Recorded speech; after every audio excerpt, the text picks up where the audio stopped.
Y gracias al Señor, hace un tiempo atrás, como le dije la semana pasada, hubo un viernes por la noche donde estaba sentado con mi papá y tuvimos una conversación, y a través de esa conversación el Espíritu Santo utilizó a mi papá para que una vez más me acordara yo de esas sanas doctrinas, esos principios básicos, esos principios bíblicos que la palabra de Dios enseña, ¿verdad? Y a través de esos principios básicos el Señor empezó a transformar mi corazón, empezó a hacer la obra necesaria para que yo pudiera empezar a perdonar como el Señor me ha perdonado a mí. Por favor, le pido que si estás presente en el día de hoy y estás luchando con el perdón, que no te dejes llevar por la carne, que no te dejes llevar por los sentimientos, que por favor te dejes llevar por lo que dice la palabra de Dios. Amén. Y eso fue lo que hice. Y lo hice no porque yo quise, lo hice porque el Espíritu Santo estaba haciendo la obra en mí. Si fuera por mí, lo más probable es que todavía esa obra no hubiera sucedido en mi corazón. Pero como el Señor fue el que la hizo, aquí estoy. El Señor todavía está trabajando, está bregando en mi corazón. Y lo hizo, lo comenzó a hacer y lo continuará haciendo a través de lo que vamos a estudiar en el día de hoy. La semana pasada, escuchen hermanos, habíamos dicho que si íbamos a perdonar a otras personas como hemos sido perdonados, era necesario volver a lo básico. Habíamos dicho que teníamos que volver al té de bateo espiritual para acordarnos de 3 puntos claves que nos ayudarán a nosotros a perdonar a otros como hemos sido perdonados. Habíamos dicho la semana pasada que para perdonar como Dios nos perdona, tenemos que tener claro en nuestras mentes 3 aspectos básicos, pero cruciales de la fe cristiana. El primer punto que vimos la semana pasada era la santidad de Dios. El punto que vamos a ver en el día de hoy es la naturaleza pecaminosa del hombre. La semana pasada examinamos detalladamente el punto número 1, que es la santidad de Dios. Y habíamos dicho que hay básicamente 2 significados para esa palabra santidad. ¿Okay? El primer significado es que ser santo significa que Dios es distinto, que Dios es separado, que Dios está por encima de todas las personas, de todos los demás. Y el segundo significado de la palabra santidad es que nuestro Dios es absolutamente puro, que en nuestro Dios no hay mancha de ninguna clase, que nuestro Dios es completamente perfecto. Y también habíamos dicho que como resultado de la santidad de Dios, Dios está airado con el pecador porque todos hemos pecado. Can I get an amen on that? Todos hemos pecado. Por esa, o mejor dicho, a pesar de esa realidad, a pesar de la realidad que todos nosotros hemos pecado, la mayor parte de ustedes que están presentes en el día de hoy han sido salvos. Amén. Levante la mano si por la misericordia y por la gracia de Dios eres salvo en el día de hoy. Que eso significa que si eres salvo en el día de hoy es porque Dios te ha perdonado a ti de todos tus pecados. ¿Pueden decir amén? Entonces sea su santo nombre.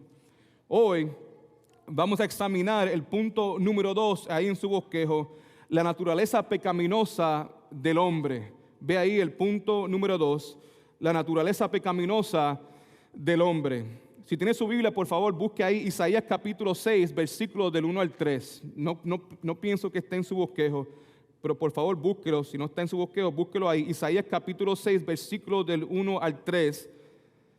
La palabra de Dios dice así: en el año que murió el rey Usías, vi yo el Señor sentado sobre un trono alto y sublime. Aquí tenemos Isaías que tenía esta visión, y en el momento que tiene esta visión, lo primero que ves es el Señor alto, como dice aquí, sentado sobre su trono alto y sublime, sobre todas las cosas, porque nuestro Dios es un Dios grande, nuestro Dios es un Dios que está fuera de liga, y dice aquí, y su falda llenaba el templo. Si se acuerdan lo que dije la semana pasada, hablando del tamaño de la falda del Señor, habíamos dicho que mientras más grande y más larga sea la falda de una novia, más realeza tiene esa novia. Y cuando hablamos acerca de la falda de nuestro Dios, de la persona que estaba sentado en ese trono, nuestro Salvador Jesucristo, lo que estamos diciendo es que la realeza de Dios, la realeza de Jesucristo es una realeza suprema,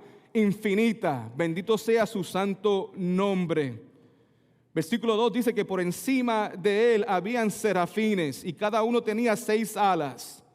Con 2 cubría sus rostros y con 2 cubrían sus pies y con 2 volaban. Y el uno al otro daba voces diciendo: Santo, santo, santo, Jehová de los ejércitos, toda la tierra está llena de su gloria.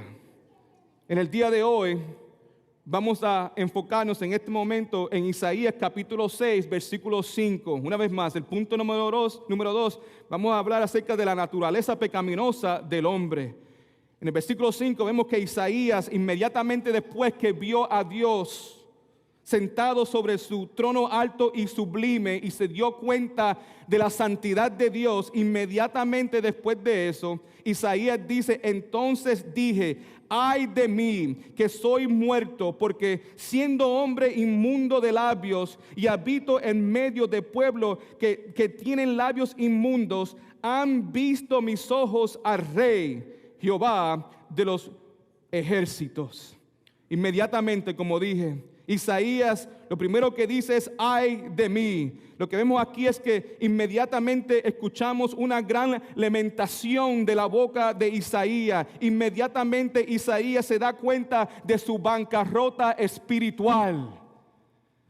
Y eso es lo que debe suceder en nuestras vidas, hermanos. Cuando tú y yo entendemos la santidad de Dios, lo que debe suceder inmediatamente de eso es que tú y yo nos damos cuenta de nuestra bancarrota espiritual. Si estás presente en el día de hoy y te das cuenta de eso, si tienes claro en tu mente la realidad de tu bancarrota espiritual, dígame.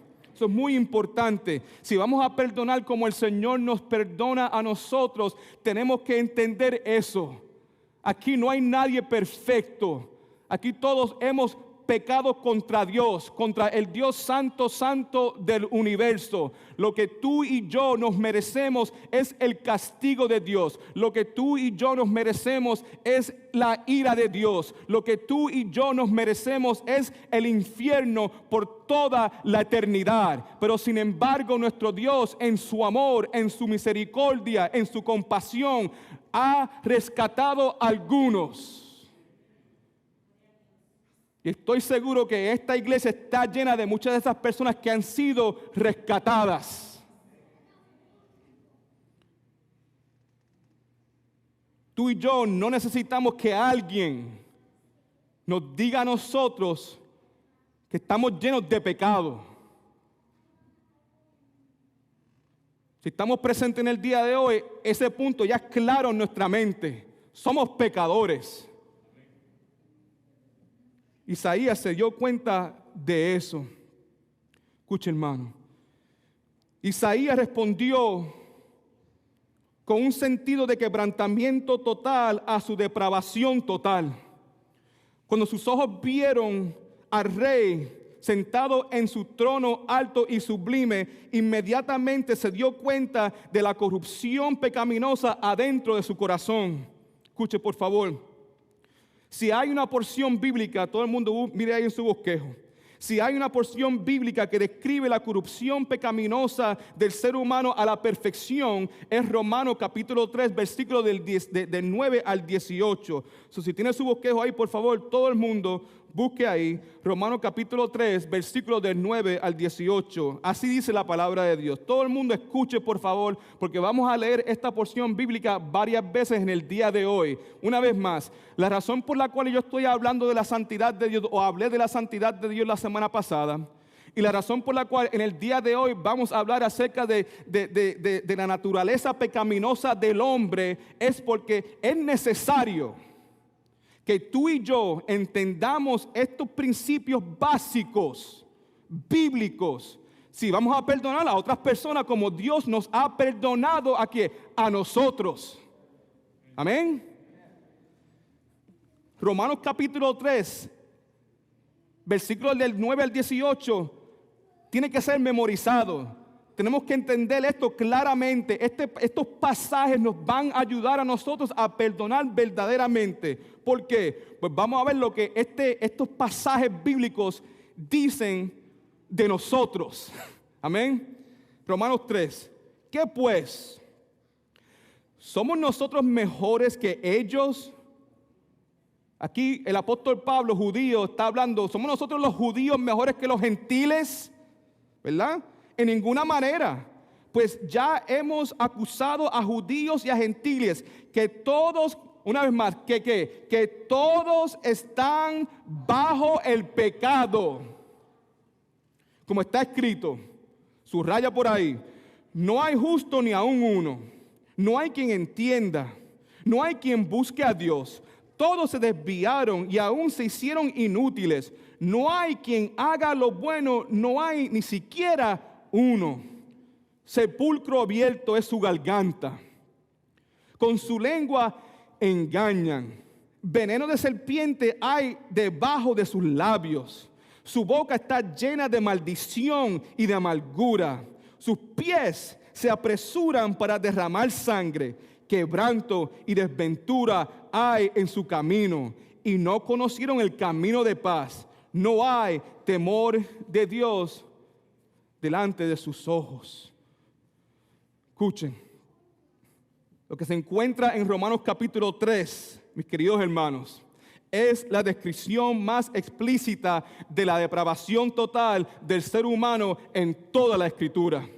En Romanos capítulo 1, el apóstol Pablo comienza a establecer la condena de toda la raza humana. Y en el capítulo 3 es la culminación de esa condena. Al llegar a Romanos capítulo 3, el apóstol Pablo está argumentando su caso como un abogado experto en un tribunal. Pablo claramente enseña en la palabra que aquellos a quienes están bajo el juicio de condenación son toda la raza humana. El juez supremo y el jurado es Dios mismo. Pablo es simplemente el fiscal que presenta la acusación de Dios. Los testigos llamados al comienzo del juicio son la ley, los profetas del Antiguo Testamento y la ley moral de Dios, que es el estándar por el cual se mide y se declara culpable la raza humana. Escuche, por favor. Toda la humanidad está bajo la condenación divina de Dios. Lo repito una vez más.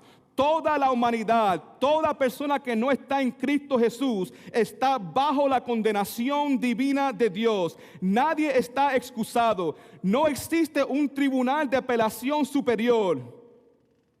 El veredicto, hermanos, ya ha sido pronunciado. Y ese veredicto es irrevocable. Ese veredicto es fijo. En Romanos capítulo 1 hasta el capítulo 3 se presentan como una escena dramática en una sala de tribunal. En el versículo 9, hermanos, vemos el cargo incriminatorio. Y en el versículo del 10 al 18 vemos que Pablo presenta su caso irrefutable. Todo el mundo, por favor, si tiene su bosquejo, mire ahí. Punto 1. El cargo incriminatorio. El cargo incriminatorio. Romanos capítulo 3, versículo 9, la palabra de Dios dice, ¿qué pues? ¿Somos nosotros mejores que aquello? En ninguna manera, pues ya hemos sido acusados a judíos y a gentiles, que todos están bajo el pecado. Todo el mundo está bajo la condenación del pecado, mis queridos hermanos. Tenemos que entender tú y yo en el día de hoy que todo ser humano está bajo la condenación del pecado. Si no estás en Cristo Jesús, estás bajo la condenación del pecado. En el momento que tú naciste y viniste a este mundo, estabas bajo la condenación del pecado. Ahora, ¿qué significa estar bajo la condenación del pecado? Estar bajo la condenación del pecado significa estar bajo la justa pena del pecado, que es la muerte, separación de Dios. ¿Cuántos de ustedes están de acuerdo con eso? Escuche, por favor. Estoy seguro que yo no soy la única persona en esta iglesia que de vez en cuando lucha con el perdón. Lo que estoy compartiendo con ustedes es la receta para poder combatir esos deseos pecaminosos de no perdonar a otras personas. Cada uno de nosotros llega a este mundo bajo el pecado, bajo la condenación del pecado, y esa condenación es una pena justa, merecida. Estar bajo la justa pena del pecado, mis queridos hermanos, significa que tú y yo estamos cautivos bajo el poder del pecado. Significa que tú y yo estamos contaminados con la contaminación del pecado. Significa que tú y yo estamos esclavizados y dominados por el pecado. Escuche por favor, mis queridos hermanos. Todo aquel que no sea hallado en Cristo Jesús está bajo la tiranía, el dominio y la condenación de pecado. Te pregunto en este momento, ¿estás bajo la condenación del pecado en el día de hoy? Si estás presente en este momento, te estoy preguntando, tú que me estás escuchando, ¿estás bajo la condenación del pecado en el día de hoy? ¿Sí o no? ¿No saben? Levante la mano si está bajo la condenación del pecado. Levante la mano si eres libre, si estás libre de la condenación del pecado. Levante la mano si no estás seguro.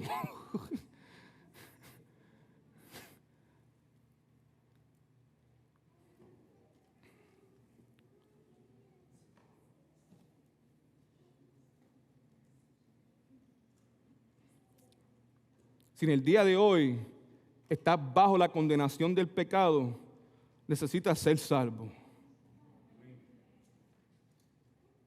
Necesitas ser perdonado de tus pecados. Pero si en el día de hoy tú tienes esa seguridad que esa condenación ya no está sobre ti, significa que en un momento dado en tu vida tú recibiste el perdón de Dios, el perdón de Jesucristo, que implica que tú y yo siempre tenemos que perdonar a otros como nuestro Salvador nos ha perdonado a nosotros. Por eso digo, y lo voy a repetir en estas próximas semanas, si somos creyentes, o por lo menos si pensamos que somos creyentes y no podemos perdonar a otras personas, lo digo con mucha confianza en el día de hoy, no eres cristiano.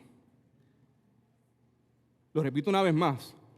Si te llamas cristiano, si tú dices que eres cristiano o cristiana, en otras palabras, que tú entiendes que has sido perdonado de todos tus pecados, que esa condenación que estaba sobre ti por la misericordia y por la gracia de Dios ha sido removida porque el que no conocía pecado se hizo pecado por nosotros, ¿verdad? Voluntariamente, y que la ira de Dios fue derramada sobre Cristo en nuestro lugar. Si tú entiendes eso, y tú puedes decir amén, aleluya, y sigues con esa actitud de que yo no voy a perdonar a nadie o yo no voy a perdonar a esa persona, lo que te estoy diciendo es que primeramente que tú no entiendes el evangelio y lo más probable es que no eres salvo.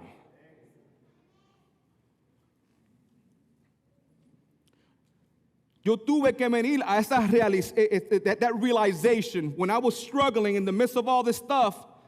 I realized, if you're a Christian, you have to forgive. Otherwise, you're going to end up like that dude in Matthew chapter 7 who did all these signs and wonders in the name of Jesus Christ. And then Jesus Christ said, depart from me, you workers of iniquity, because I never knew you. I don't want to be that guy, and neither do you. So hemos visto aquí primeramente el cargo incriminatorio, que es simplemente que todos estamos bajo la condenación del pecado, todos aquellos que no están en Cristo Jesús. Punto número 2 ahí, el caso irrefutable, todo el mundo.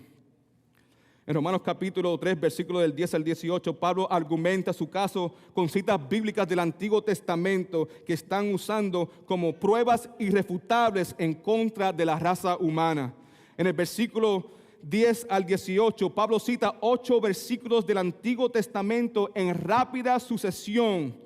Estos versículos se pueden ver como testigos que el apóstol Pablo está trayendo a la corte de arbitraje con el propósito de construir un caso irrefutable contra la humanidad. En Romanos capítulo 3, versículos del 10 al 18, todo el mundo una vez más. Dice así, como está escrito, subraya esto, no hay, subraya esa frase ahí, no hay, porque se repite varias veces en estos versículos. Romanos 3 del 10 al 18, como está escrito, no hay justo ni aún uno, no hay quien entienda, no hay quien busque a Dios. Todos se desviaron, aún se hicieron inútiles. No hay quien haga lo bueno, no hay ni siquiera uno. Sepulcro abierto es su garganta, con su lengua engaña. Veneno de serpiente hay debajo de sus labios. Su boca está llena de maldición y de amargura. Sus pies se apresuran para derramar sangre. Quebranto y desventura hay en su camino, y no conocieron camino de paz. No hay temor de Dios delante de sus ojos. Hermanos, la Biblia presenta al hombre no solo como un ser pecador que se rebela constantemente contra la ley de Dios, sino también como alguien que no puede ni quiere cambiar la condición en que se encuentra. Pablo dice aquí en Romanos capítulo 3, versículo del 10 al 12, como está escrito, no hay justo, subraya esa palabra justo. No existe ninguna persona en la tierra que sea justa. Nadie nace, nadie llega a este mundo justificado. Todo el mundo nace y llega a este mundo bajo la condenación del pecado. Lo que Dios dice aquí que no hay justo, no hay nadie que sea inocente, no hay nadie santo, ni aún uno. No hay quien entienda, no hay ninguna persona que venga a este mundo en su condición natural que entienda que tiene una necesidad de Dios. No hay nadie. No hay quien busque a Dios, lo repito, subraye eso ahí en su bosquejo. No hay nadie que busque a Dios. Todos se desviaron y se han hecho inútiles. No hay quien haga lo bueno. No hay nadie, escuche por favor, no hay nadie delante de los ojos de Dios. Ahí está la cosa, hermanos. Porque el estándar es Dios. Tú no eres el estándar, yo no soy el estándar. El estándar es Dios. Y cuando Dios mira a la humanidad, Él dice, no hay, no hay, no hay. Todos se desviaron y aún se hicieron inútiles. No hay quien haga lo bueno, no hay ni siquiera uno. Pablo también nos dice aquí en Efesios capítulo 2, versículo 1, que ningún ser humano, escuche por favor, busca al Dios de la Biblia por su propia inclinación natural, porque todo ser humano viene a este mundo espiritualmente muerto. En el día de hoy, esta iglesia está llena, le doy gracias al Señor, está llena de niños. Hay niños atrás, aquí en todo lado, hay niños pequeños. Y quiero dejarles saber una cosa, todos esos niños que tú ves ahí, en este momento están espiritualmente muertos. Can I get an amen? Diga amén, sin miedo, porque la Biblia declara eso. These little kids, esos bebecitos que andan por ahí, están espiritualmente muertos. Están en este momento bajo la condenación del pecado. Entiendan eso, porque eso es lo que la Biblia enseña. They might be cute, right? They might smell good from time to time. But remember, what do we always say? They're little vipers in diapers. Son víboras en pañales. Efesios nos dice aquí, y Él os dio vida a vosotros. Amén. ¿Quién nos dio vida a nosotros? ¿Quién fue el que tomó la iniciativa? ¿Quién fue el que tomó el primer paso para darte vida a ti? Que en un momento dado en tu vida estabas muertos en tus delitos y en tus pecados. ¿Quién fue? Fue Dios. ¿Quién es Dios? Dios es la persona que tú y yo ofendemos más en este mundo. Did you get what I'm saying to you? Dios es la persona que tú y yo ofendemos más en este mundo. ¿Por qué? Porque nuestro Dios es un Dios santo, santo, santo. Nuestro Dios es un Dios perfecto. Nuestro Dios es un Dios puro. Nuestro Dios es un Dios sin manchas. Nuestro Dios es un Dios que está en un nivel bien solito, trascendente. Y nuestra existencia es una gran ofensa para Él. Pero sin embargo, todo el mundo, por favor, just bear with me, escuche por favor.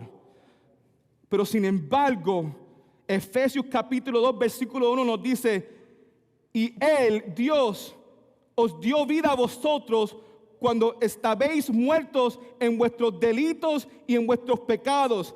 Dios se fijó en ti cuando no había nada atractivo en ti. Entiendan eso. No hay nada atractivo en nosotros. Dios nunca mira a un ser humano y dice, wow. God is repulsed by us. He is sickened by our sin. God hates our sin. There's nothing beautiful about you. There's nothing attractive about us. There's nothing that God says, you know what? I need him. I need her in my life to complete me. God does not need any of us to complete him. God is complete on his own. But yet, sin embargo, te voy a perdonar a ti. O sea, él puede hacer eso, pero yo no puedo perdonar a otra persona. Estás conectando los puntos, hermanos y hermanas, estamos conectando los puntos. El Dios Santo del universo puede perdonarme a mí, no solamente perdonarme a mí, pero ¿cómo es que Dios nos perdona a nosotros? Entregando, dándonos lo mejor que Él tiene en su Hijo Jesucristo. Este cuarto está lleno de niños. ¿Tú harías lo mismo? ¿Tú entregarías a tu bebé por la secua de criminales en la 33? Nunca lo harías. Pero sin embargo, en esencia, eso fue lo que Dios hizo por la humanidad. Pero la ofensa tuya contra mí así es tan grande que yo no puedo perdonarte.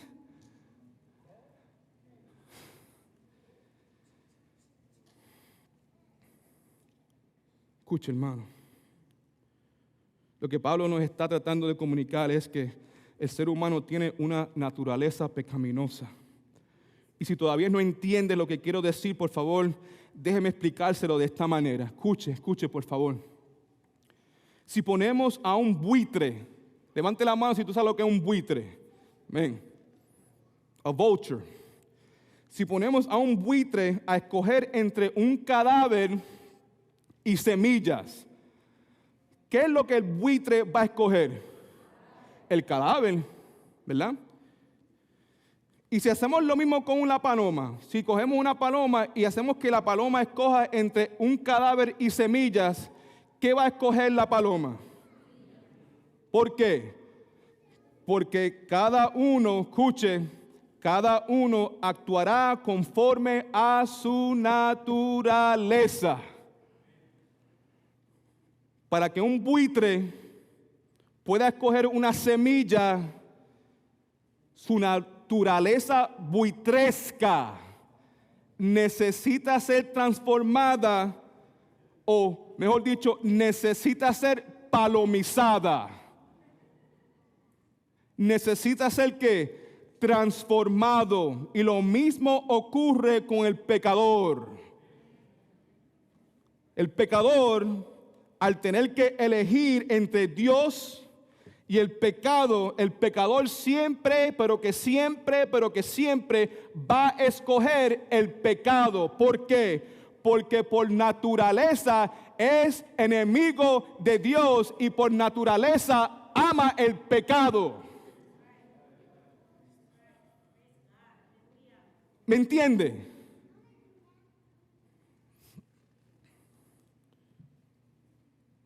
si fuéramos a ponerle un nombre a este caso irrefutable contra la humanidad, el nombre del caso sería la depravación total del hombre. Si tú aceptas ese título, dígame, depravación total, es total. Pastor, posiblemente tu depravación es total, pero la mía no. You're incorrect. Es la de todo el mundo. Ahora, le pregunto que ¿cuántos de ustedes han escuchado ese término depravación total? Levante la mano. Amén, amén. Bueno, en teología, cuando usamos el término depravación total o corrupción radical, lo que estamos diciendo es que el pecado se ha extendido a la totalidad de la condición humana, como un cáncer. El pecado se ha extendido a la totalidad de la condición humana. En otras palabras, desde la coronilla de la cabeza hasta la planta de los pies, cada centímetro y cada onza de nosotros se ha envenenado con el veneno mortal del pecado. En otras palabras, si no me entiende, nuestra naturaleza está completamente pecaminosa. En Génesis capítulo 6, versículo 5, mira ahí todo el mundo en su bosquejo. Génesis capítulo 6, versículo 5 dice, el Señor vio que era mucha la maldad de los hombres en la tierra y que todos los planes y pensamientos de sus corazones eran siempre los de hacer solo el mal. Esa fue la razón por que vino el diluvio, hermanos. Porque la condición del hombre, como dice aquí, era mucha la maldad de los hombres en la tierra y que todos los planes, imagínense eso, que todos los planes y todos los pensamientos de su corazón eran siempre lo de hacer solo el mal. Increíble, hermanos. Si no me crees que nosotros tenemos esa condición, esa depravación total, mira ahí en Salmo 51:5. Salmo 51:5. Si eres mamá y papá y tienes tu niño al lado tuyo, agárralo bien en este momento. Escucha lo que dice aquí. He aquí, en maldad he sido ¿qué? He nacido, yo salí del vientre de mi madre en maldad. Y en pecado me concibió mi mamá, mi madre. En pecado, yo nací pecador. Yo llego a este mundo pecador. Si no me cree, just look at all these kids around you. Look at them. You know? Si no me crees, vete a un nursery. Si no me crees, pues ustedes que son papás. La conducta de esos niños. ¿Cuántos de ustedes como papá alguna vez ha dicho, ¿de dónde sacaron ellos eso? Si yo nunca le enseñé eso. Ellos nunca me han escuchado a mí decir eso. Ellos nunca han visto esa actitud de mí. Yo nunca le he enseñado a mentir. Yo nunca le he enseñado a no compartir. Yo nunca le he enseñado nada de eso. You're right. You're right. No hay necesidad que tú le enseñes eso. Porque ellos ya hacen eso por naturaleza. Amén. Esa es la verdad. Esa es la verdad. Interesante que la semana pasada estaba en mi trabajo escuchando una señora ahí, una compañera que estaba hablando acerca de su niño. Ella tiene un niño que está fuera de control. Y una de las cosas que dijo es que ella no puede salir y no puede ir a ciertos lugares por su niño. Y lo que me vino a la mente es, wow, man, esta señora es una prisionera en su propia casa por culpa de este niño. Porque no puede controlar al niño, porque el niño está fuera de control. ¿Y cómo es posible que ese niño sea fuera de control? Si ese niño no es así, pesa 10 libras, ¿cómo es posible? Porque es un pecador. Un pecador. Escucha, hermano, la palabra maldad en el hebreo se traduce a abón, que significa perversidad, depravación y iniquidad. La palabra depravación significa pervertido o torcido. Escuche también, algunas traducciones modernas de la Biblia usan la palabra depravación para traducir la palabra griega adoquimos. Esa palabra adoquimos significa no pasar la prueba. O cuando estamos hablando, y cuando una persona dice que estamos separados de Dios, que estamos en un estado de depravación, lo que estamos diciendo es que tú y yo no pasamos la prueba. La depravación significa que el hombre, por sus propios méritos, por favor escuche esto, nunca podrá agradar a Dios, nunca podrá pasar la prueba, nunca podrá pasar el examen celestial. Aquí todo el mundo se ha colgado. No hay justo ni aún uno. Romanos 3:23, porque todos han pecado y están destituidos de la gloria de Dios. La depravación total significa que la totalidad del ser humano, escuche por favor, la mente, el corazón y la voluntad están llenos de la contaminación del pecado original. Escuche, y como resultado del pecado original de Adán, esto es muy importante, como resultado del pecado original de Adán, la libertad del hombre en ciertas áreas se ha perdido por completo. Ahora, esto no significa que el hombre haya perdido completamente su capacidad de elegir o tomar decisiones. Lo que sí significa es que su poder para elegir cosas espirituales se han perdido por completo. El ser humano tiene la capacidad para tomar buenas decisiones de vez en cuando. El ser humano caído, el ser humano en su pecado puede hacer cosas buenas de vez en cuando, pero él no puede tomar decisiones espirituales. Él nunca podrá elegir y escoger a Dios. En Romanos capítulo 5, versículo 12, la palabra dice: por tanto, como el pecado entró al mundo por un solo hombre y por medio del pecado entró la muerte, así la muerte pasó a todos los hombres por cuanto todos pecaron. En otras palabras, la naturaleza pecaminosa de Adán se ha sido transmitida a toda la raza humana y ha comprometido radicalmente la totalidad de la persona. Y como resultado de este pecado original, mi hermano, todo ser humano sufre la plaga de la muerte, que es pecado. En Romanos capítulo 6, versículo 23, la palabra nos dice así: porque la paga del pecado es ¿qué? Muerte. Interesante lo que dice Spurgeon. Dice esto con relación al pecado: de la misma manera que la sal le da sabor a cada gota del Atlántico, el pecado afecta cada molécula de nuestra naturaleza. Escuchen por favor también, la depravación total del hombre afecta al hombre totalmente. Por esta razón, escuche, es imposible que el hombre busque a Dios o escoja a Dios. El pecador no viene a Cristo, escuche mi hermano, el pecador no viene a Cristo porque no quiere hacerlo. El pecador no viene a Cristo porque no puede hacerlo. Esa es la clara enseñanza de Jesucristo. En Juan capítulo 6, versículo 44, todo el mundo mira ahí en su bosquejo. Juan capítulo 6, 44 dice así: nadie, subraya esa palabra nadie, nadie puede venir a mí a menos que el Padre que me envió lo atraiga, y yo lo resucitaré en el día final. En Juan capítulo 6, versículo 65, y dijo: por eso os he dicho que ninguno, subraya esa palabra ninguno, puede venir a mí si no le fuera dado del Padre. Ninguna persona, hermano, ningún ser humano tiene el poder ni la habilidad de poder venir a Cristo con sus propias fuerzas. Como dice aquí también, es muy interesante porque esa frase aquí en Juan 6:65, donde dice: si no le fuera dado del Padre, eso que está ahí, subráyelo por favor. Eso es una condición necesaria que debe cumplirse antes de que la persona pueda venir. O sea que la persona no puede venir y nunca podrá venir a Cristo a menos, como dice aquí en el versículo, a menos que Dios lo atraiga, a menos que Dios tome el primer paso.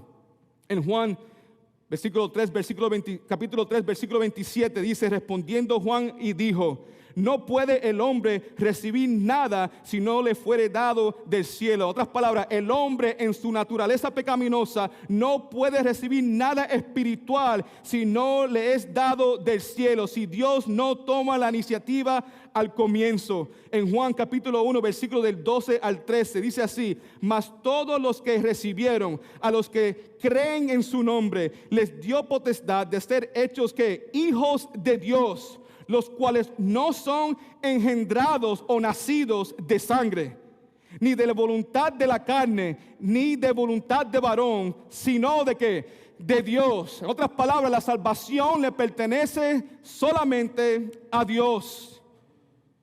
Romanos capítulo 9, versículo 16 dice así: así que no depende del que quiere ni del que corre, sino de que de Dios que tiene misericordia.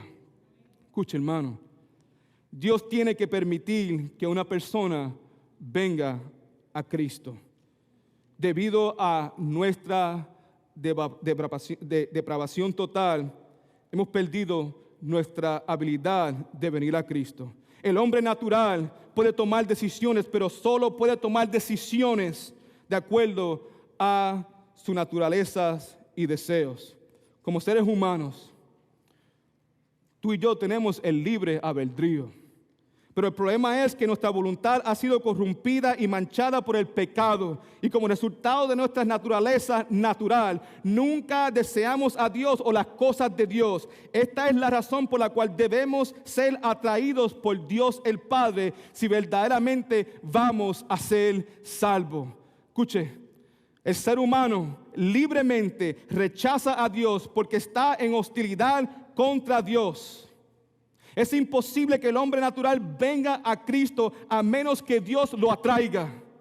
Porque todo lo que surge de naturaleza no regenerada es enemistad contra Dios. Pablo dice aquí en Romanos capítulo 8, versículo 7, pues las intenciones de la carne es enemistad contra Dios. Enemistad significa que tú y yo, por naturaleza, estamos en guerra contra Dios, estamos en hostilidad contra Dios, tenemos un odio contra Dios, porque nosotros no se sujeta, tú y yo no obedecemos a la ley de Dios, ni tampoco puede. No podemos hacerlo, no queremos obedecer y no podemos obedecer, porque no está adentro de nosotros el hacer eso.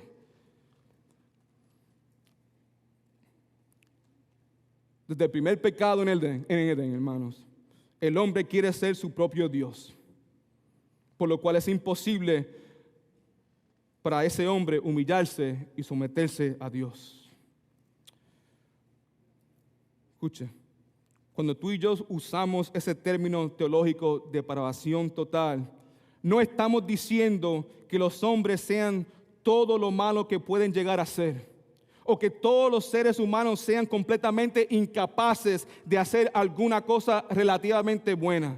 Lo que sí queremos decir es que el hombre está totalmente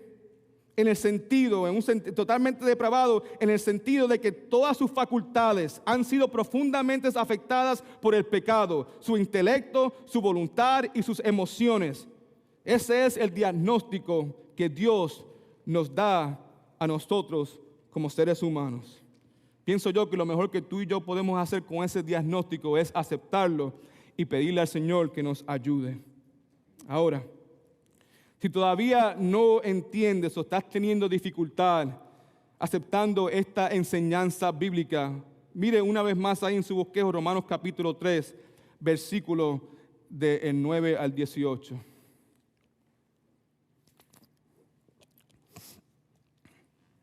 Todo el mundo, por favor, mire ahí. ¿Qué pues? Si lo que el apóstol Pablo escribió en Romanos capítulo 1 y el capítulo 2 no es suficiente, lo que en esencia está comunicando ahí con ese ¿qué pues? Es que lo que voy a escribir en este momento debe ayudarte. Si no fue suficiente lo que leíste en el capítulo 1 y en el capítulo 2, now, hopefully you're going to get this. You're going to get the point. ¿Qué pues? ¿Somos nosotros mejores que aquellos? En ninguna manera, pues ¿qué? Pues ya hemos acusado a judíos y a gentiles. Todos están bajo ¿qué? El pecado. Versículo 10, todo el mundo, mire por favor, como está escrito, no hay que justo ni aún uno. Versículo 11, no hay quien que entienda, no hay quien busque a Dios. Versículo 12, todos que se desviaron, ¿verdad? Y aún se hicieron que inútiles. No hay quien haga que el bueno, no hay ni siquiera uno. Sepulcro abierto es que su garganta, con la lengua, ¿qué es lo que hacen? Engañan. Veneno de áspide hay debajo de qué? De sus labios, ¿verdad? Y su boca está llena de ¿qué? De maldición y de amargura. Sus pies se apresuran ¿para qué? Para derramar ¿qué? Sangre, quebranto y desventura hay en su camino. Y no conocieron ¿qué? El camino de paz. No hay temor de Dios delante de ¿qué? De sus ojos. Esa es la condición de nosotros. Esta porción bíblica claramente enseña las acusaciones de Dios contra la humanidad. Esta es la acusación de nosotros. Dios tiene un problema con el pecado. He's not happy with it. Y como nuestro Dios es un Dios santo, santo, santo, Él tiene que hacer algo con el pecador. Veamos aquí las acusaciones de Dios contra la humanidad. Primeramente, no hay justo ni aún uno. Ninguna persona cumple el estándar divino perfecto de Dios. Nadie llega a ese estándar. Todo el mundo ha fracasado. Todo el mundo se ha colgado en ese examen. La segunda cosa que vemos aquí es la depravación de la mente. En Romanos capítulo 3 versículo 11 dice, no hay quien entienda. Lo que Pablo aquí nos está mencionando es la oscuridad de la mente natural y su incapacidad de entender las cosas espirituales. La mente natural no puede entender las cosas espirituales, hermanos. La mente natural no puede ni quiere entender el amor de Dios, no puede ni quiere entender la santidad de Dios, ni la gracia de Dios, ni la misericordia de Dios, ni el perdón de Dios. La mente natural no puede ni quiere hacer ninguna de estas cosas. No importa, hermano, lo inteligente que uno sea, no importa cuán alto sea tu intelecto, cuán brillante sea la persona, si la persona no ha nacido de nuevo, nunca podrá entender estas cosas.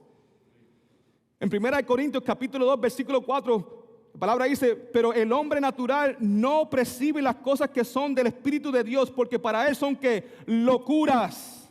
Él no las puede entender porque se han de discernir espiritualmente.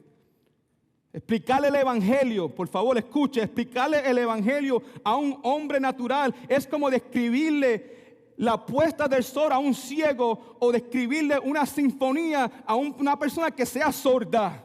Ellos no pueden entender estas cosas. El ciego no puede ver the sunset y el sordo no puede escuchar la sinfonía a menos que algo sobrenatural suceda en su vida. Y lo mismo aplica para nosotros en el día de hoy. Si no te gozas las cosas de Dios es porque no has nacido de nuevo. Si no te das cuenta de que tú estás espiritualmente bancarrota es porque no has nacido de nuevo. Si no te das cuenta que tú has sido perdonado de todos tus pecados y por hecho tienes que perdonar a otras personas es porque no has nacido de nuevo. Necesitamos nacer de nuevo. Necesitamos que Dios abra nuestros ojos en el día de hoy si no lo ha hecho.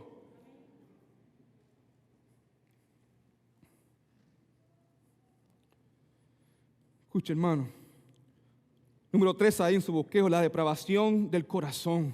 Veamos ahí la depravación. Este pasaje claramente nos enseña eso. La depravación del corazón. Romanos capítulo 3, 11. No hay quien busque a Dios. No hay quien busque a Dios. Buscar a Dios representa un verdadero y genuino deseo de buscar a Dios con todo su corazón. Escucha, hermano, solamente las personas que han nacido de nuevo, solamente esas personas pueden verdaderamente y genuinamente buscar al Señor. Las personas que buscan a Dios de la manera que Dios quiere que sea buscado. En otras palabras, uno no puede buscar a Dios a su manera. Jeremías 29:13 dice así, y me buscaréis y me hallaréis porque me buscaréis de todo vuestro corazón. La persona que ama a Dios de la forma en que Dios quiere que sea amado. Uno no puede amar a Dios a su manera, hermano. Mateo capítulo 22:37 dice así. Jesús le dijo, amarás al Señor tu Dios con todo tu corazón y con toda tu alma y con toda tu mente. La única manera o las únicas personas que pueden hacer esto con todo su corazón y con toda su alma y con toda su mente son las personas que han nacido de nuevo. Tú y yo, nosotros no podemos decidir cómo vamos a buscar a Dios, porque Dios ya ha determinado eso en su santa palabra. Lo que enseña este versículo, hermano, es que sí hay muchas personas que buscan a Dios a su manera. Y estas personas que buscan a Dios a su manera son personas que buscan a Dios a través de religiones falsas, a través de idolatría. Y esas personas buscan al Dios, no el Dios de la Biblia. Esas personas no buscan al Cristo de la Biblia. Estas personas buscan al Dios de su imaginación y al Cristo de su imaginación. Número 4 ahí. La palabra claramente nos enseña que todos se desviaron. En otras palabras, todos van en el camino incorrecto. Todos van en la dirección incorrecta. Es nuestra naturaleza hacer eso. En Mateo capítulo 7, versículo 13 dice así: entrar por la puerta estrecha, porque ancha es la puerta y espacioso el camino que lleva a la perdición, y muchos son los que entran por ella. El pecado, hermano, siempre llevará a estas personas, a los incrédulos, en la dirección incorrecta. Y como resultado de esta esclavitud al pecado, estas personas siempre tomarán decisiones incorrectas en el sentido espiritual. Eso es muy importante. Estas personas siempre tomarán decisiones incorrectas en el sentido espiritual. Posiblemente estas personas puedan elegir buenas carreras o puedan tomar buenas decisiones de vez en cuando, pero nunca podrán por sus propias fuerzas y por su propio entendimiento escoger las cosas de Dios, a menos que Dios los escoja a ellos. Esta porción bíblica también, número 5, claramente nos enseña que el ser humano en su naturaleza pecaminosa se hicieron inútiles. Esa palabra inútiles en el griego literalmente significa algo que no tiene uso, que se hicieron inservibles, no sirven para nada. La imagen aquí es de un árbol que no da frutos, como el pastor acaba de mencionar ya varias veces las semanas pasadas. Número 6, esta porción bíblica también claramente nos enseña que no hay quien haga lo bueno, no hay ni siquiera uno. Es posible que una persona inconversa haga cosas buenas en el sentido horizontal con su prójimo, como visitar a los huérfanos, como adoptar como visitar a los enfermos, como adoptar a los huérfanos y hacer donaciones de distintas clases a diferentes organizaciones. Pero sin embargo, escuche, ninguna de estas cosas serán aceptadas por Dios. Isaías 64, todo el mundo ahí en su bosquejo, por favor. Isaías 64, 6 dice así: si bien todos nosotros somos como suciedad, todos nosotros somos como suciedad, y todas nuestras justicias como ¿qué? Trapos de inmundicia. Toda nuestra justicia, todas nuestras obras afuera de Jesucristo son trapos de inmundicia. Si estás de acuerdo con eso, dígame. Esta porción bíblica también claramente nos enseña que la depravación de la garganta, escucha ahora, esto es muy interesante. La palabra nos dice aquí en Romanos 3:13, sepulcro abierto es su garganta. En los versículos del 13 al 14, el enfoque cambia a la depravación de la boca. Esto es bien peligroso, hermanos. El apóstol Pablo está hablando aquí de la garganta de los incrédulos. La garganta de los incrédulos es semejante a una tumba abierta, apestosa, es decaying, cosas malas solamente salen de ahí. La garganta de los incrédulos es semejante a una alcantarilla abierta. Lucas capítulo 6, versículo 45 dice así: el hombre bueno del buen tesoro de su corazón saca lo bueno, y del hombre malo del mal tesoro de su corazón saca lo malo, porque de la abundancia del corazón habla ¿qué? La boca. Número 7, esta porción bíblica también claramente nos enseña la depravación de la lengua. Empieza con la garganta, ahora he moves a la lengua. La lengua del hombre incrédulo está en el negocio del engaño, constantemente mintiendo, constantemente engañando. El hombre incrédulo sale del vientre de su madre mintiendo, y si el Señor no lo cambia, pasará el resto de su vida mintiendo. Número 8, esta porción bíblica también claramente nos enseña la depravación de los labios. Entonces, tenemos la garganta, tenemos la lengua, ahora tenemos los labios. Dice aquí, Romanos 3:13, veneno de áspides hay debajo de sus labios. Áspid, hermano, es una serpiente que está llena ¿de qué? De veneno. Y de la misma manera, esos colmillos de esta serpiente inyectan su veneno mortal en sus víctimas. El hombre incrédulo con sus labios inyecta muerte a otros. Ese hombre incrédulo con su lengua, con su garganta, con su lengua, con sus labios, con sus palabras, hieren a otras personas. El hombre incrédulo derriba a otros con su palabra. Las palabras de los incrédulos arruinan la credibilidad de otras personas, destruyen familias, destruyen amistades. Una vez más, esto es parte de la depravación total que se encuentra en todos los incrédulos. Número 9 ahí. Esta porción bíblica también nos enseña la depravación de su boca. Su boca está llena de maldición y de amargura. La palabra maldición se refiere a un odio intenso y la palabra amargura se refiere a hostilidad abierta en contra de su enemigo.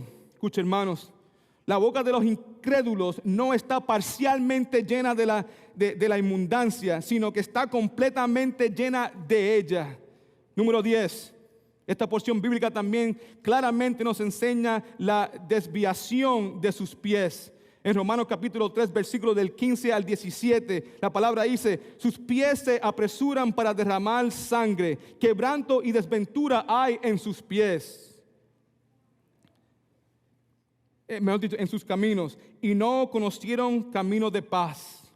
Pablo aquí nos dice que sus pies se apresuran para derramar sangre. Lo que está diciendo es que los incrédulos corren con mucha velocidad a hacerle daño a otras personas. Escucha, hermano, la depravación total se riega como un cáncer, como dije anteriormente, por todo el cuerpo del ser humano y afecta a todos los miembros. En el versículo 16 nos dice, quebranto y desventura hay en su camino. Esto significa que donde quiera que van le hacen daño a otros y con ellos traen destrucción. Y en el versículo 17 nos dice que no conocieron camino de paz. Esto también significa que no tienen paz dentro de ellos mismos. Son inquietos constantemente y internamente y por lo tanto causan problemas a los demás. Y número 11 hay en su bosquejo. Esta porción bíblica claramente nos enseña la depravación de los ojos.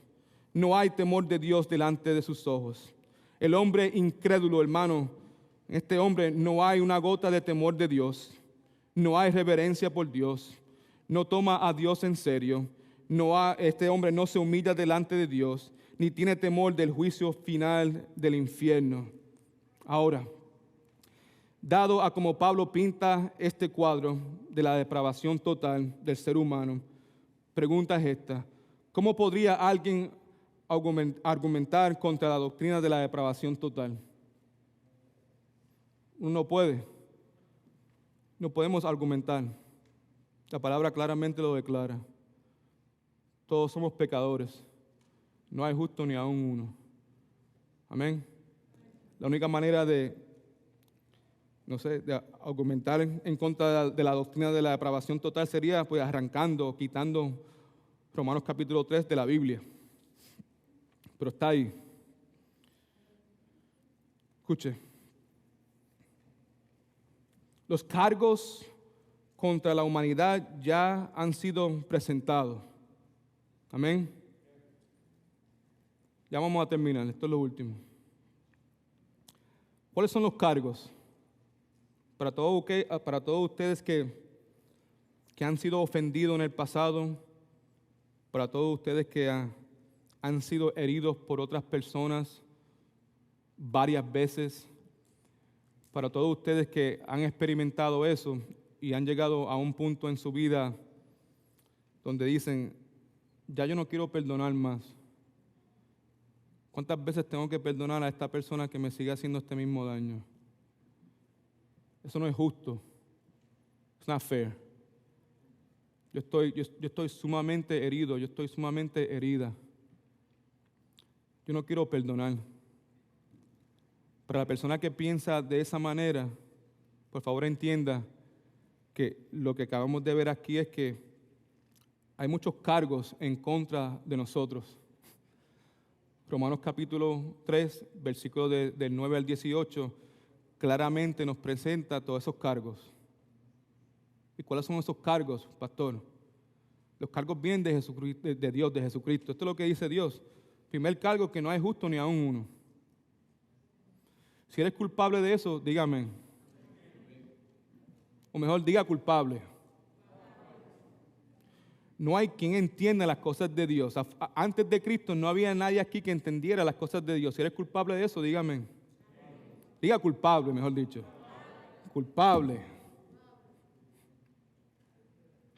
No hay quien busque a Dios. Culpable.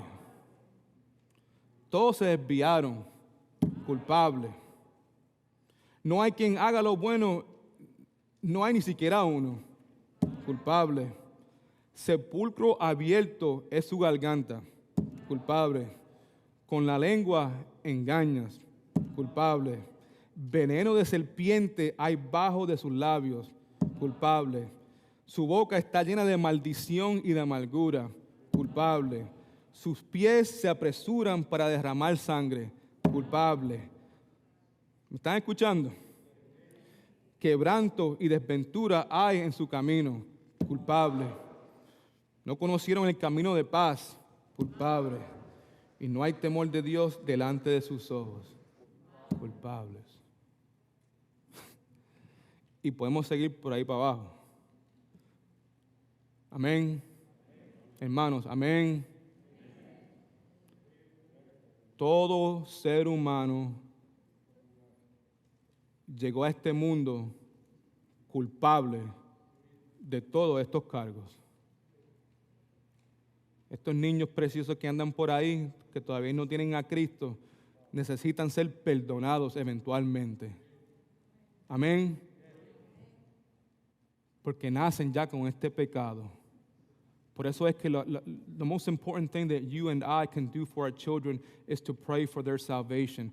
And not just that, but that God may help us to be a good example to them, not to be a stumbling block to them. May God have mercy on our souls when we become stumbling blocks to our children. Pero es lo más importante.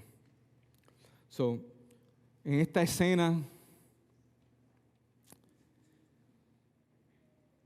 en la corte celestial, después de que todos estos cargos en contra de la humanidad fueron dichos, ¿cuál es el veredicto de la humanidad? Todos son culpables. ¿Y cuál es la sentencia? ¿Cuál es la sentencia? La sentencia es muerte espiritual.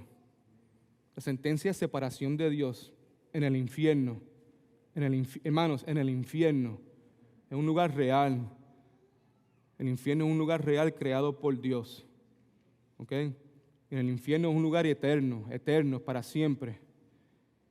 Y en ese lugar la ira de Dios va a ser derramada por todas las personas que no han recibido a Jesucristo como Salvador.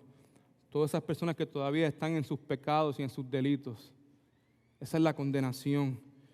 En esa corte celestial, yo me imagino que cuando ese veredicto vino, culpables, cuando se dieron cuenta de la sentencia, ese salón, esa corte celestial se llenó de llanto, de desesperación y de temor.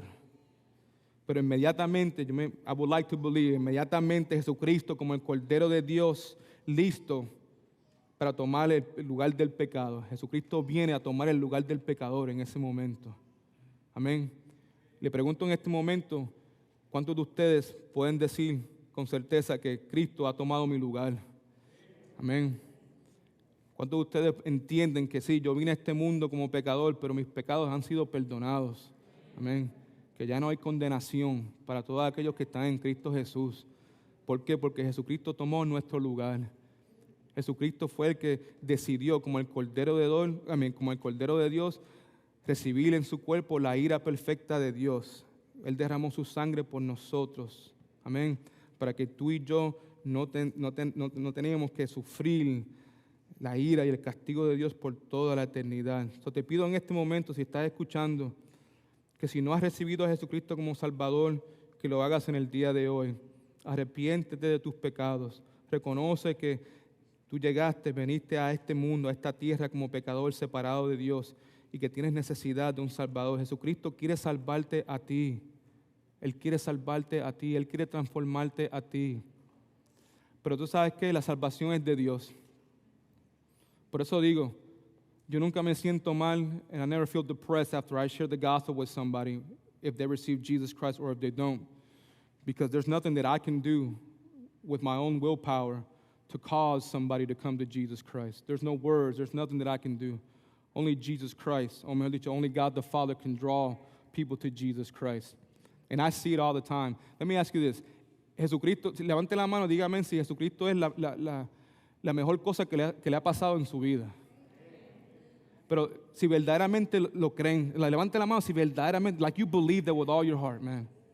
Amen. Let me see those hands. I want to see those hands. Altas. You know what? Yo recibí a Jesucristo como Salvador cuando tenía 21 años. Okay. Porque ese fue el momento del Señor. ¿Cuántos de ustedes vinieron a los pies de Jesucristo como adultos? Ya como adultos, ¿verdad? Wow, look at all those people, right? ¿Jesucristo es lo mejor que ha sucedido en tu vida? ¿Verdad que sí?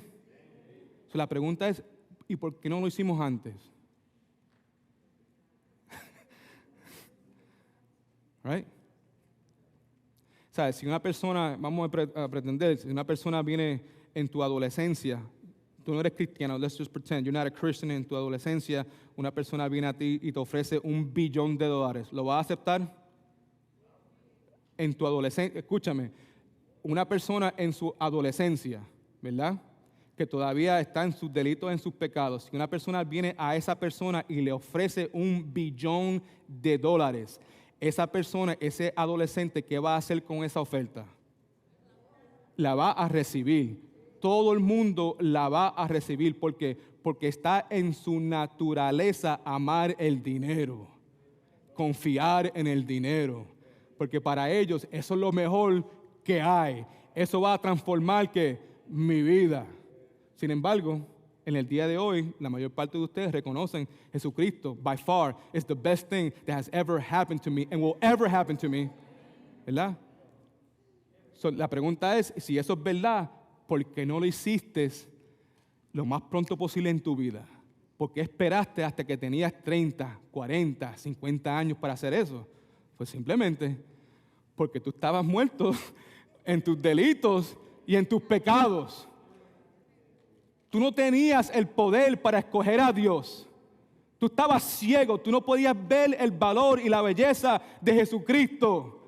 Tú no entendías que la única manera para poder llegar al cielo era a través de Jesucristo. Tú pensabas que era a través de tu religión, de tus obras, por muchos años. Y después llega un momento donde Dios en su amor, donde Dios en su gracia, donde Dios en su misericordia te atrae al Hijo y te da vida espiritual y tus ojos están abiertos. Y por primera vez en tu vida reconoces que yo soy hijo de Dios y he sido adoptado a la familia de Dios porque yo he sido perdonado. Y una vez más, la salvación is the best thing that has ever happened to us. And the only way that happens is through the sacrifice of Jesus Christ on the cross and the forgiveness of our sins. Pero sin embargo, yo no puedo perdonar al hermano que me hizo eso. Yo no puedo perdonar a mi esposo que me hizo eso. Yo no puedo perdonar a mis hijos que me hicieron eso. Yo no puedo perdonar y por ahí sigue uno. La pregunta es, entonces, ¿verdaderamente entiendes lo que es ser perdonado? ¿Verdaderamente entiendes la santidad de Dios? ¿Verdaderamente entiendes la naturaleza pecaminosa y la depravación total del ser humano? Porque si entiendes estas dos cosas, entiendes que si el Dios Santo del universo puede perdonar a una persona tan ofensiva como yo, que peca every which way possible, ¿cómo es posible que yo no pueda perdonar a otra persona? Si esa es la actitud tuya, ¿verdad? Como dije, yo traté en my stubbornness, justificando mi dolor, justificando el quebrantamiento, yo justificando, pero no está bien, no es justo, no es justo, no es justo, no es justo. It's not fair. Yo traté de justificar eso por un tiempo, pero el Espíritu Santo no me dejaba a mí quedarme en esa condición. Y si tú estás en Cristo, lo mismo va a suceder contigo. Uno puede pelear, and it's kind of like, Dios como un niño, ahí Dios te mira, and you grabbing God by his leg, and él, he just, cánsate chico, cánsate ya, cánsate. Are you done? Ya terminaste con tanto, mira, ya terminaste eso, ok, perdona como yo te he perdonado a ti. Amén. Vamos a orar. Padre Celestial, gracias por tu palabra. Te pido que se quede grabada en nuestros corazones en el día de hoy. Ahora cuando vayamos a salir por aquí, Señor, te pido que no se nos olvide, Padre Santo, las cosas que hemos escuchado, que si tenemos que perdonar a alguien, Señor, que lo hagamos lo más pronto posible, Señor. Que no dejemos que nuestro corazón continúe endureciéndose, Señor, que no dejemos que nuestra comunión y nuestra relación contigo continúe dañándose y siendo afectada por este odio, esta amargura, resentimiento y nuestra inhabilidad de perdonar que tenemos en nuestros corazones, Señor. Te lo entregamos a ti, Señor. Somos débiles, Padre Celestial. Tú sabes que muchas veces entendemos que tenemos que hacer eso. We understand. Sabemos que tenemos que perdonar, Señor, como tú nos has perdonado, pero se nos hace difícil, Señor. Lo que te pido, Señor, es que a través del Espíritu Santo tú nos des esa fuerza, Señor, para tomar esos pasos necesarios, Padre Celestial, para perdonar a otros como hemos sido perdonados, Señor. Gracias, Padre Celestial, por tu amor y por tu misericordia. Gracias, Padre Celestial, por tu perdón. Ayúdanos, Padre Celestial, a extender ese perdón a las personas a nuestro alrededor, Señor, que nos han herido, que nos han ofendido, Padre Celestial. Because we look like you, we smell like you, Father. We emulate you, Father, best when we forgive others, Father, when we forgive those who have hurt us. So aquí estamos, Señor, una vez más, personas débiles, Señor, personas inconsistentes, suplicándote que nos levantes, Padre Celestial, que nos dé las fuerzas necesarias para poder obedecerte a ti, a tu palabra, Señor. Te amamos, Señor, y pedimos todas estas cosas en tu dulce y santo nombre.